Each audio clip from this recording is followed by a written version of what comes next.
Hi Leo.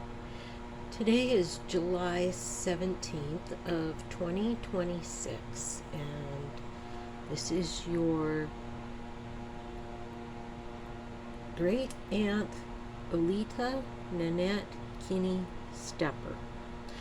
I am your grandma's younger sister, your grandma Noelle, and I am in the process of trying to refinish your great grandpa's rocking chair. Actually, this is a long story, so we're going to take a lot of videos because originally I was going to write all this down for you, but then you said you weren't really a reader, so I thought, let's make you a video of different things and talk about different things, because that's the way I learned. I learned by working side by side with your Grandpa Leo making sausage.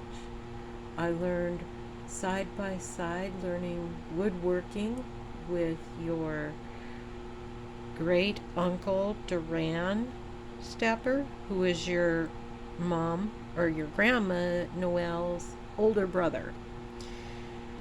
So what we're going to talk about is all kinds of things, because working side by side with people, that's how I learned history and reading and the meaning of things and communication and what love is, what like is, what all of these things. And I wish you were here, because teachers learn just as much from their students as students learn from their teachers. I wish you were here to ask questions, suggest a better way of doing things. All of those things are important. We're learning side by side with someone. So this rocking chair is pre-Victorian, which means it was produced 1880 through 1910, somewhere in there. And it's German made. So how we determined that it was German made is by the filigree and design and the wood types that it was used. This is maple, this is oak. Both very strong. Oak carves better than maple, and it's stronger, so even the arms are oak. The veneer on the seat is maple, and Grandpa sat in it a lot, and the shellac was worn off. That's kind of what started all this, all kinds of things. So we're going to look at the details of this chair. Now, you see this dark spot here? This is Old English oil and body oils that have accumulated on top of the shellac, which is this right here. This here was ground off in the cleaning process. So you're kind of getting the cleaning process after I started it. And I decided to do this because this video, like I said, because we learn, and we learn by communicating, we learn by sharing and working together. So all these details were filled in with oil that was sitting on top of shellac. Shellac, like right here, is a form of waterproofing. In the old days, they used alcohol mixed with mineral tree sap. They made this recipe and created this shellac as a waterproofing to guard the raw wood, which you see here. Now, this piece came from Central Europe. That was because of the two types of wood that were used. Russians used oak, beech, birch, and linden, but Germans used walnut and oak. So this is a Central Europe piece. And what I'm going to show you, so I cleaned this, and it's not too bad, but you can see where some of the Old English oil has moved or stayed in place, and some of that'll stay, some of it'll go out. I haven't decided if I'm going to do more cleaning on the headpiece. Some of it got scratched in the process of cleaning because I'm using small point tools to clean this. You can't stay working on one part too long. It just gets monotonous. So I've actually moved to another area, and I'll come back to this again if it needs to be cleaned more. So we have a very detailed headpiece. This was carved by hand, no electronic tools, because it's before 1910 when Christopher Stepper came to the United States from, I believe it was the Black Sea area in Russia, and before that he was in Germany. And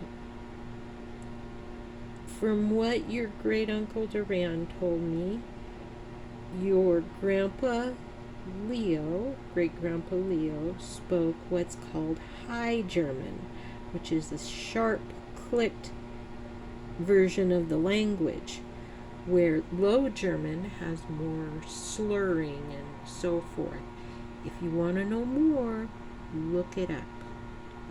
I fully encourage you to look things up. So this was formed and carved by hand by a craftsman. If you see these little star shapes between the little hat shapes, this was all filled in with Old English oil, so it took a lot of work to get this out, several hours. But like I said, I wish we were working on this together, because it's important. You learn things, not just about history, but and the meaning of things. So this piece is considered an antique because of its age, when it was made, and the craftsman's quality. Now, we would think that the whole thing must have been by a master craftsman, because look at all this fine detail. This is called stippling. I'll show you right here. Come on, tighten up. Stop shaking. Okay, so this is stippling, and it was done with a hand tool, and it's little circular punches to create a background. But I determined that this was not done entirely by one master craftsman, or even a craftsman and apprentice, because there's no way a master craftsman would accept some of the errors that were done in this piece. And I'll show you some of these errors. So if you look right here, let me get my balance. You look right here, you see where the veneer of the seat does not meet the frame of the seat. So even if I tighten this back up, which it'll be re-glued eventually, see, it doesn't meet. This is a manufactured error. So this was done probably in a furniture factory. And again, all the tools were hand tools, no electricity. So if you look here on this dowel, this leg brace, you can see where the lathe and the tool made tool marks. Those will stay. There's no point in taking them out. Right here, these are burn marks.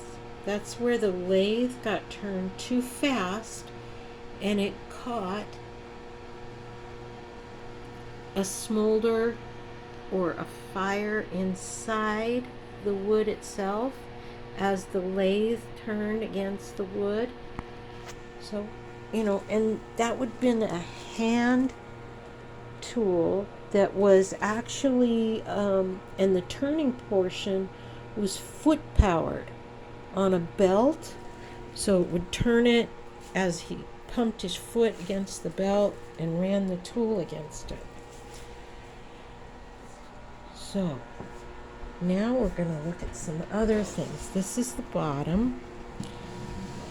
This is the foot of the rocker, which is oak, but all the spindles and the dowels, these are maple.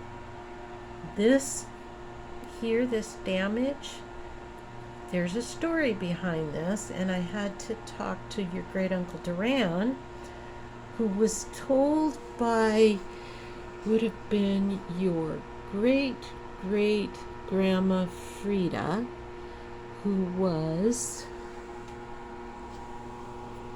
Robert Stepper's second wife.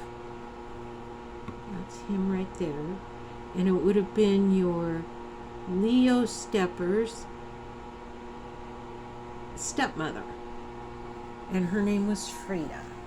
Frida Gaub before she became Stepper. Okay, so this happened when your Grandpa Leo was somewhere between 3 and 4 years old. Apparently, what he did was he decided that rocking in this chair really hard was a great fun thing to do. And he rocked so hard that even though Grandma Frida, your great grandma Frida, paddled his butt and told him no, he ran back and rocked in it hard again until the entire thing came apart. So your great Grandpa Robert fixed it the best he could, as any immigrant would.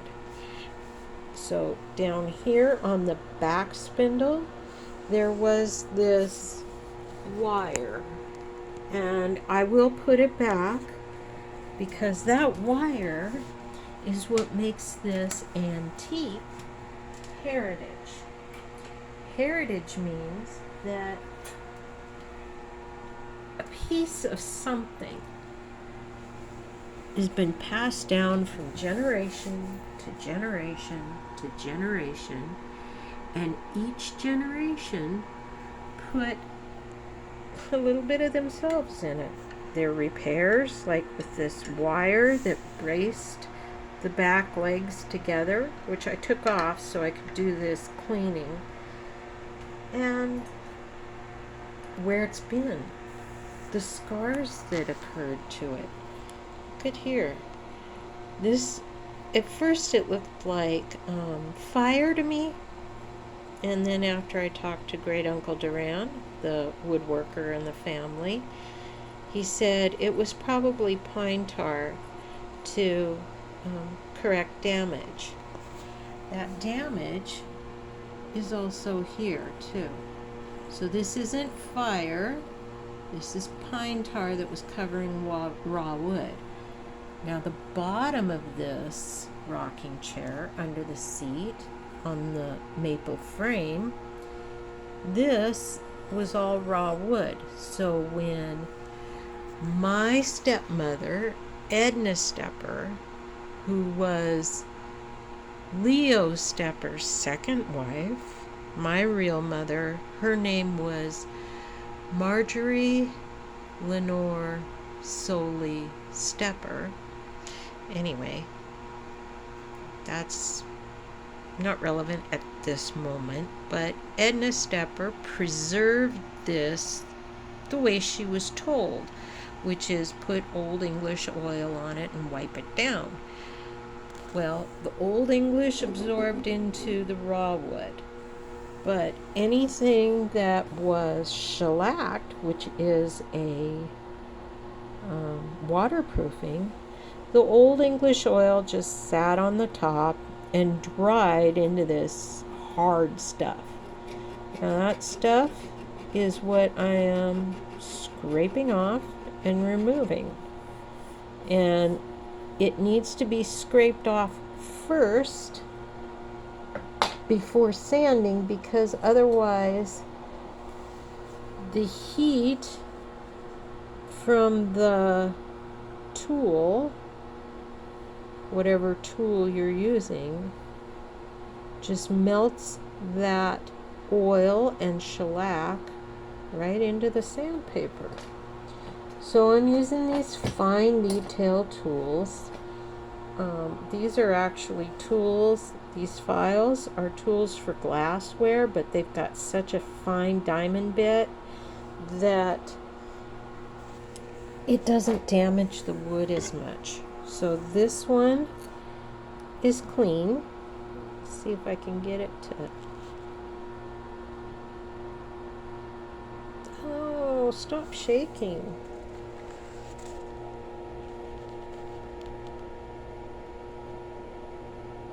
See, that one's nice and clean.